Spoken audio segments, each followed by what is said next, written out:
Hi there and welcome to My Catholic Perspective. I am Allie Marie. I don't know if you have ever done the Strength Finders before or if you've ever heard of it, but it's basically a test that can tell you what your strengths are. One of mine happens to be input, which means I like to collect things and I like to collect information more than anything. So any conversation I have, any movie I watch, it just all kind of gets stored in my brain and I'm able to filter that out into whatever I think is most pertinent to a topic and then draw it out when I'm having a conversation about it.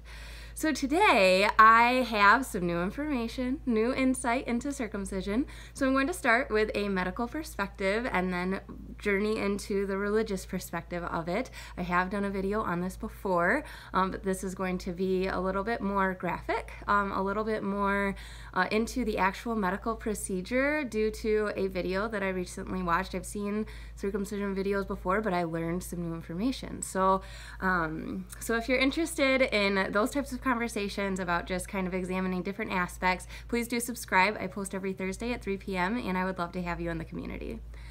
After seeing the circumcision video that I saw this week, I had another conversation with my husband and said, you know, if we have a boy, would you really want to have him circumcised? And he said, well, I still lean that way. And I'm like, okay, well, you have to watch this video then. And, you know, maybe if you still feel that way, you know, we can talk about that.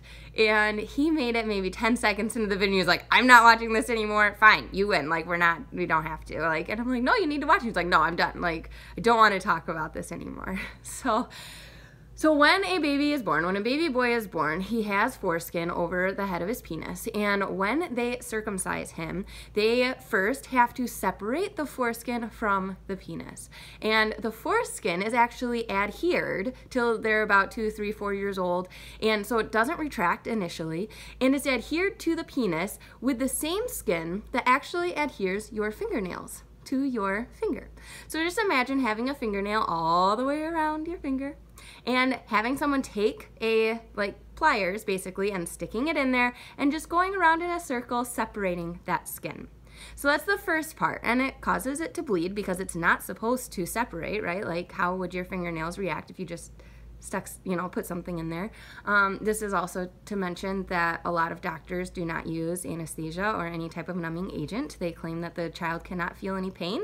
However, the clitoris has 8,000 nerve endings while the foreskin has 20,000. So the foreskin is literally over twice as sensitive as the clitoris. And how many jokes, like if you're a male, how many jokes about like finding the clitoris, this or that, like the foreskin is way more. And it also, like, futuristically, like, adds lubrication to the head of the penis so that it makes sex more enjoyable. It makes it more enjoyable for both parties because it's how it works. I mean, you look at any animal, they don't get circumcised. You see their red rockets come out and, you know, they're not circumcised. They have the natural lubrication. That's how the body is designed. That's how the male body is designed. Okay, so pliers separated the fingernail adhesive from the penis. So then that's all separated. So then they basically retract the penis in, pull the foreskin out, and clamp it with another set of pliers, right? Kind of like they're almost like wire cutter pliers. That's what they look like. So they clamp it so the penis is back here and the foreskin is up here, and they just razor blade the skin off. And then they cauterize the skin so that it doesn't continually bleed, and they just sit there for a minute. And that's how a circumcision happens. And the baby's crying all the while because they don't put the child under anesthesia. There's, 25% of OBs use like pain meds. Otherwise, they're just like, oh no, baby can't feel anything, which is, you watch any circumcision video, it's crazy to say that they wouldn't be able to feel anything. I always feel kind of apprehensive about talking about circumcision because I know plenty of mothers that have had their sons circumcised because they didn't know. They didn't know the pain that the child goes through. They didn't know what the procedure looked like. They just said, oh, well, my husband's circumcised, so the kids will be. Or, well, everyone does it. But the AAP does not recommend it as a routine procedure. It can be done. Like only 1 to 3% of babies that are circumcised end up with some kind of infection. They can actually, whatever, I don't know the medical term, like turtling, so the penis can actually retract into the body because they've cut too much skin off, too much of the foreskin off. There are several complications that can end up happening because of circumcision. And for the 1% of UTIs that it prevents for boys, it's just not worth it.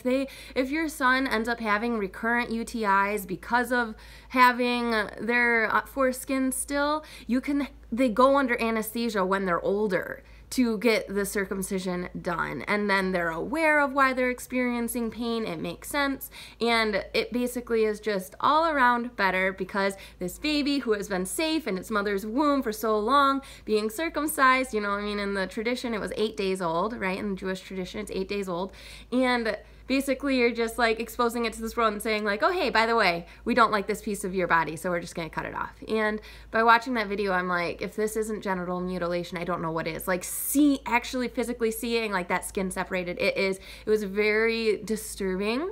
It was very graphic, but it's the reality of what happens to so many children. I mean, 85% of men in America are circumcised. Worldwide, it's 30%, 33%, a third of men worldwide. So America, I mean, what do they do with that skin, right? It's sold to pharmaceuticals. Kind of like we as pro-life people are against aborted babies' organs being sold for research. The foreskin is actually sold for research. It is very profitable, and it contributes to the medical wherewithal of making money, right? So, and I know that there are going to be some doctors that are upset with me for talking about what I'm saying. I'm sorry, and I'm sorry for any mothers that feel guilty. All we can do, it's just like how God judges us. If we are totally ignorant, we did not know, like, God has mercy on that. And there is definitely mercy to be had if you didn't know. But if you have another boy, maybe consider having him maybe look a little different than his brothers and not just have him go through the same turmoil, because I think one of the things I was reading was a lot of men just want to deny that that's what happened to them. That's the medical aspect of it that I am just totally perplexed against, that it's there is no way that I would have my son, if we ever have a boy, there's no way I would have him circumcised. On the religious side of it, it used to be a sacrifice. It was a sacrificial aspect of the boy's genitalia that aided in our salvation. The Jewish tradition, they sacrificed animals on the altar. They had all types of different blood sacrifices. But when Christ died on the cross, his blood was shed for us. We are cleansed by his blood, and now we receive that cleansing through baptism. We no longer have to have the blood sacrifices, and so circumcision is no longer necessary. I mean, Jesus even says in the New Testament, I don't remember the exact scripture because I have a baby, we're moving, I haven't had time to just sit down and read and get specific things, but he says, nor Jew nor Gentile, nor circumcised nor uncircumcised, everything is the same. He says that we must circumcise our hearts and not circumcise the genitalia anymore. And so through Christ's suffering on the cross, we no longer are called to cause our children to suffer, because Christ has redeemed that. Christ has offered the blood sacrifice to the fullest degree that we no longer have to do that.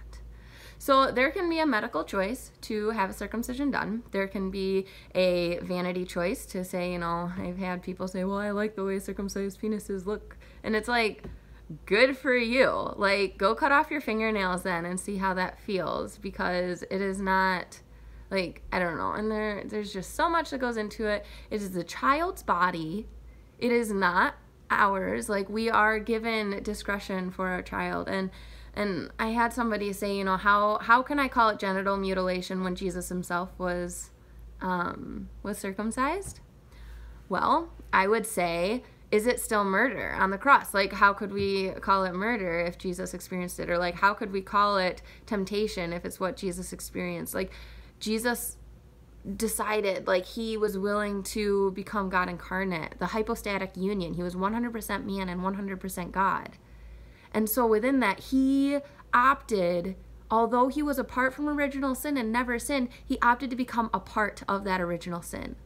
So with original sin, there are consequences. And so one of the ones in the Jewish tradition is circumcision. And that's also done by a rabbi. It's done without any numbing agent or anesthesia in a home. there are several aspects of it that are, just, it caused me to shiver a little because I've seen the videos. I've seen what the procedure looks like. I have a friend who's a nurse who, where she did her residency, they didn't use any type of numbing agent. They're like, oh no, the kid can't feel it. And it's like, obviously they can. They're screaming at the top of their lungs, like, stop, but she couldn't do anything. They can't do anything. And it's just, it's bizarre to me. And I do not mean that in a judgmental way. I just mean it in a personal, strong conviction, hope to help you understand why I feel so strongly about it, and hope to encourage you and give you the tools and information, offer the aspect of one of my strengths, my input strength of gathering information, to offer that, to say, I have heard all of this information, so much information about circumcision, and I'm narrowing it down to these few major points that I think are huge aspects. Adhesive is under the finger. It's the same adhesion that keeps your fingernails on your nails, that keeps the foreskin on the penis that they have to separate as a baby. Foreskin has 20,000 nerve endings and the clitoris has 8,000, literally under half the amount of nerve endings. So it is taking so much away from that child, and the fact that an uncircumcised man is like, that's how sex is just more pleasurable for both partners. So those are just like 3 aspects. And Jesus avoided it. We don't have to do it anymore. And the medical community is profiting off of the foreskin sales. So it's definitely just all around something that I believe should absolutely be avoided at all costs. I mean, obviously, kid is getting recurrent UTIs and having some issues, like, then they can get circumcised when they're a little bit older. But just to do it as a routine procedure is not recommended by the AAP, isn't recommended by the Catholic Church, and isn't recommended by me. So, for whatever that's worth. But God bless you.